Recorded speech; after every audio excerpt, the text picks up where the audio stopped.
Get your hands on some goat, because we are here teaching you how to live well, live smart, and it's all coming out of the cooperative extension efforts as relates to Dr. Madden and Sesta and you. So please stay right where you are.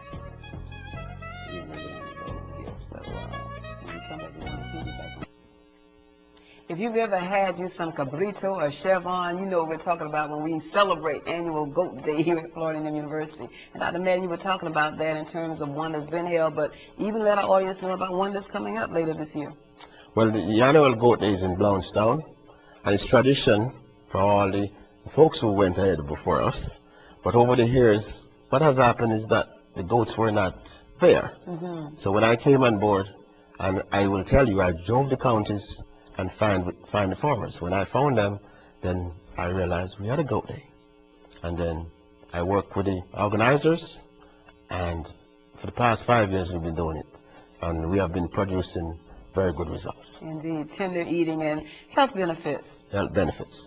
And I did not bring my brochure, but I have one with all, but I can compare the nutritional values of the goat meat with the others. But let me tell you something about the Goat Day. Indeed. And what we do.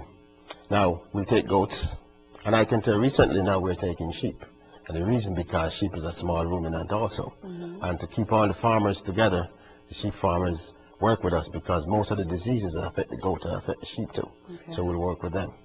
But on the Goat Day, we take the goats, and we have pens that are provided by the sponsors of the Goat Day. And we are able to display all the goats from the farmers, and this is where the farmers' involvement comes in. And the farmers will display all the animals, and then the people, about 10,000 or more, will come to this big Goat Day every year, and they get a chance to come. And I will tell you something, I believe we are the biggest draw at the Goat Day, and people will bring their cameras to take the children as their first interaction with goats, and all those things going on.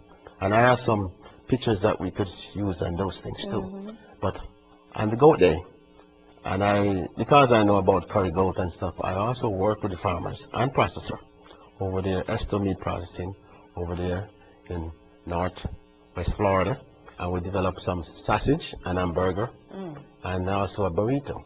The reason why I do that, did all that, is because I believe that we should be getting the same products that we get from the beef, and if we make them available, they'll be good for the consumers also. So we have hamburgers. If you grow them, they will come. There you go. So we have hamburgers and we have sausage. Excellent. And we provide, and also I can tell you we do barbecue goat.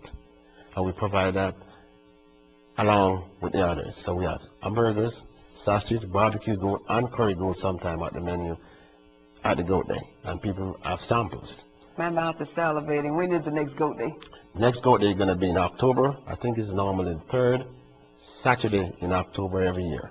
And we're planning to go. But let me tell you that last year I think we had a greater turnout for the small farmers this time, and it was real success. So I think we are growing, and I think we are starting to make more impact as people trying to learn more.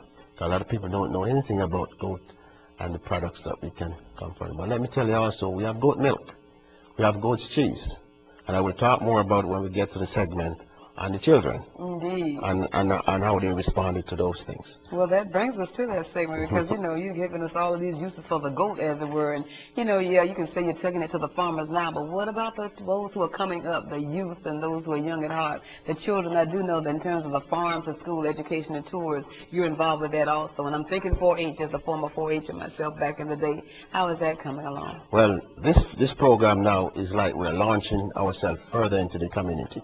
And we decided we want to start early with the early years of education as the developmental years. Now, recently we had a program on the 19th of March in a local school here, Cornerstone. And we gave them a nice 4-H Agricultural Adventures Day. That was the name of that program for that day. And it's all under the umbrella of the Farm to School Education and Tour Program, which will take us to the schools where we'll take goats. And I did prepare the samples of the curry goat, sausage, and burger.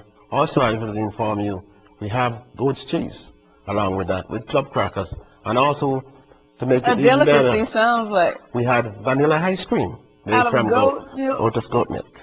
We did all that also, along with other stuff like plants and horticultural plants, whether on the bee and some of those things, and they learn. We have the stations, and the kids go to those stations and learn all those things. They spend about 10 minutes at the station. You'll be just learning a lot here. We're going to come right back, Dr. Madden, because you have much to share, and we don't want you to miss it. So just hold tight, because together everyone achieves maximally here on the set of Research Fundamentals. So please stay right where you are, and you'll learn more.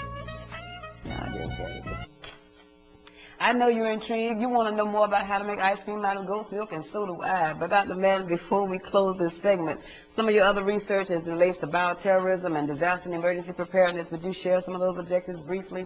Well, with bioterrorism and disaster preparedness really hit the stage since 9/11, where we focus on more for security. Security for families and our communities and the nation.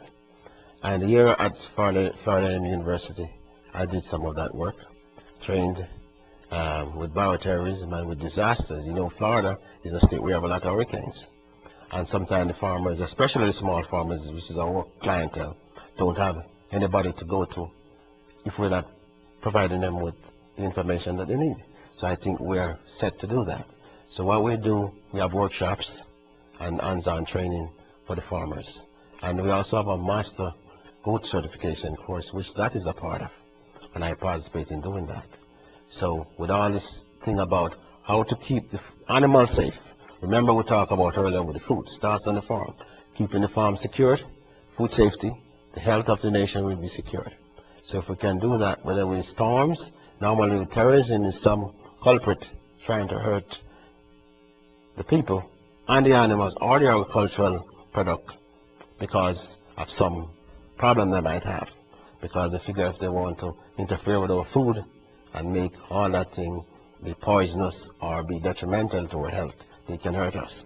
So we have a duty to protect our food supply, and that's why we focus more on the bioterrorism and disaster preparedness. Well, with vigorous research scientists like yourself, Dr. Madden, I believe the earth is in good hands. Will you just share briefly with our audience how they can touch base with you? Well, my office is in the building here, Perry Page building, at Store 2D, Perry Page, on the campus, and my phone number is 850-412-5253. And you can reach me also by email, uford@famu.edu. Indeed, agriculture is at a crossroads here at FAMU, and Research Fundamentals, we're glad to bring it to you with our guest today, Dr. Uford Madden, again from TESTA, the College of Engineering Sciences, Technology, and Agriculture. And for your show ideas, please contact me at os.lamar@famu.edu or call 850-412-7936. We appreciate your interest and your watching. Until the very next time, peace to you.